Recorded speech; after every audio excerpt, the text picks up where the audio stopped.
Hello there, Trofer. It was nice chatting with you. I wanted to share this with you and just to get your honest opinion on what you think. Now, this is part of my find and what I've been studying for the last 3 or 4 months. We're going to recover a little more tonight when it gets a little cooler. But here we go. As you can see, the fusion crust is still there. This one was preserved being as it was on a hillside of just an embankment of a railroad track and with no water around, so the water was able to shed off it when it rained, and it was buried in the ground, you know, pretty good. So it was more preserved than the first part of the strewn field. Now here's a little more. This is the pattern that it's revealing for us. Let me see if I can get it good.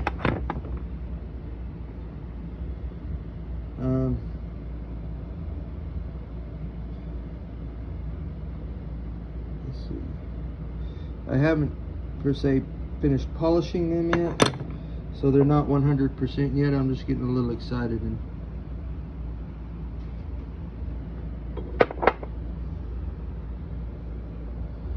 let's see here. Too much light looks like.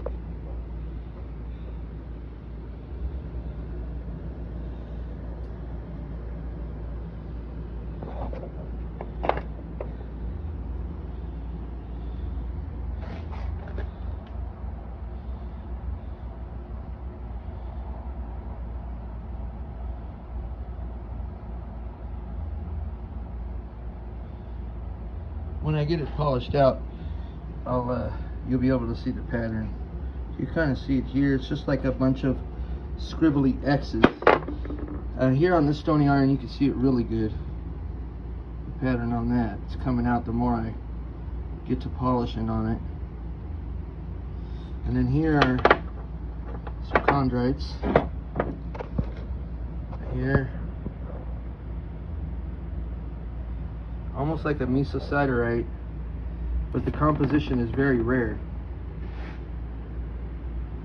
Running about 7 to 8% nickel.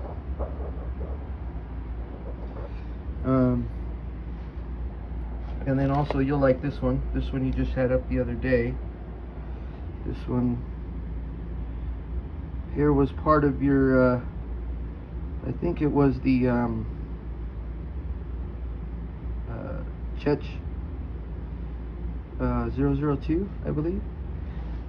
And the reason why I say that is because this one here, your buddy had ran a string through it because the metal had been folded over and welded.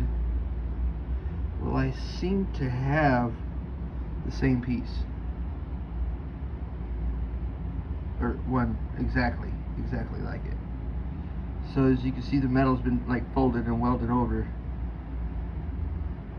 and the metal is really super shiny, good looking stuff. I just haven't got to the polishing. Now this one here is odd because this thing is super shiny, and this is just putting it on the side of a bench grinder, but it is super shiny. I believe it has a lot to do with this mineral that maybe has never been here before. It's weird because it's 75% metal. Here is another one with that really shiny stuff on the outside. This was on the Christie's Christie's auction for, I believe, $1.1 million for 1,400 pounds. I got one that size. And a couple of, like this pattern here, this is the general, this is the one that I have the most of, the big sight here. This is, I have pieces I could cut the size of a headboard out of that. Here is some of the fusion crust, the silicate stuff on it, all kinds of cool stuff on that. Here's another piece of it. You know what, I had a professor tell me the other day, it was kind of odd, and I just told him I wouldn't expect that to come from a professional's mouth, but he says "Hey Steve, I think I figured out what that white stuff is on there." And I said, "What's that, Professor?" He said, "Well, looks like Elmer's glue or epoxy." And I go, "Wow, that's the first time I heard that."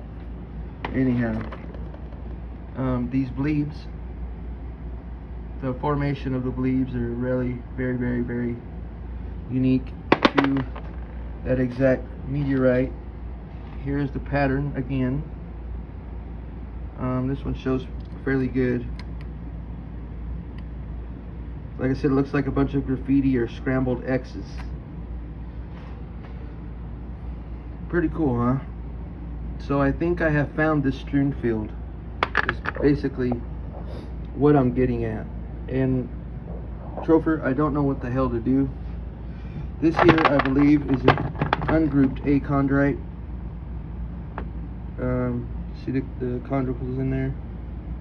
The chondrules. And they're all over the place on the outside. Here's the mama load. This one is just loaded with chondrules everywhere. I believe that is the ungrouped achondrite. Correct me if I'm wrong. I hope I am not, but I could be. No one's perfect. I've almost made a mistake one time. But here's I haven't got to polish that one either. That's just a fresh cut here as well. It's kind of like a black. This one here is kind of like a black metal, or really dark gray metal. I've seen it on a meteorite, but I just can't remember which one. Here is the A1 ungrouped with that white mineral. That white mineral looks like this with chondrules in it. There they are. Let's see if we can get them shining back at you. Yeah, see them there?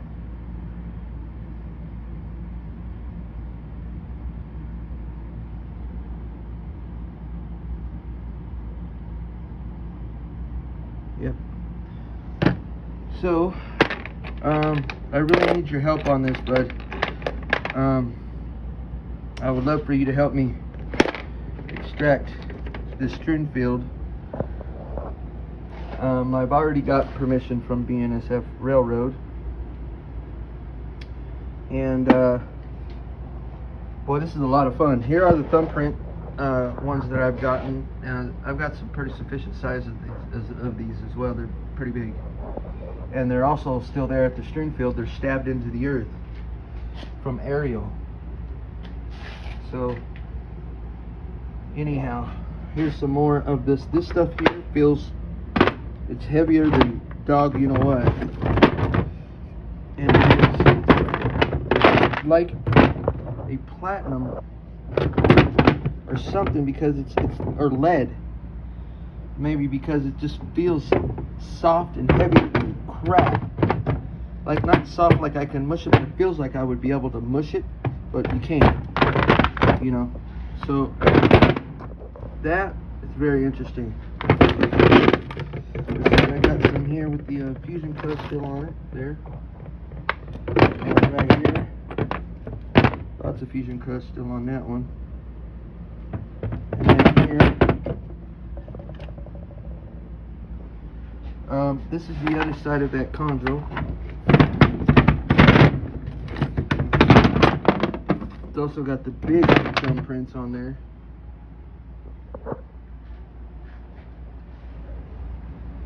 Fusion crust. And I believe you were looking at this one the other day as well. I think you said it was a diagonite. Let me give you a better picture of what I'm trying to, I guess it would be this one.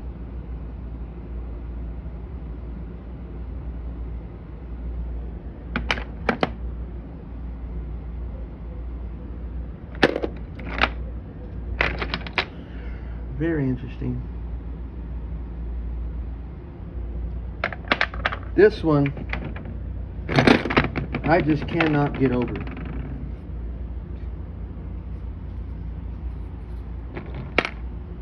With the string here. That just blows me away. Would you look at that? Also, I've got a lot of lunar and Martian. Here's a Martian. This is that very, it's like a orange and green mineral. I forget the name of it, but I'll get all this stuff down one day.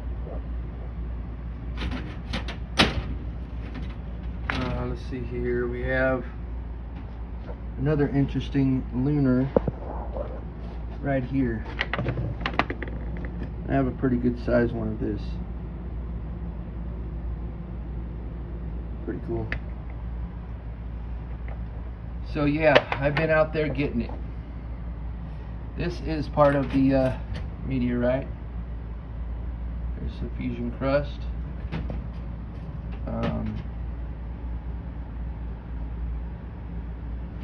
This is what the metal looks like. But it was sitting there, and those sparkles were just staring at me. And I was like, oh my god, is that diamonds? But the pattern seems to do a pretty good job at revealing itself as soon as I can get it down right. I mean,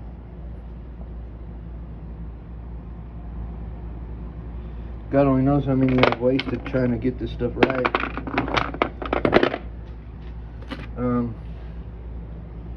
Here's the other half of that one I cut. I gotta get to polishing that out. Anyway, give me a call. I'd like to chat with you. 909-782-5228. Thank you, Troper.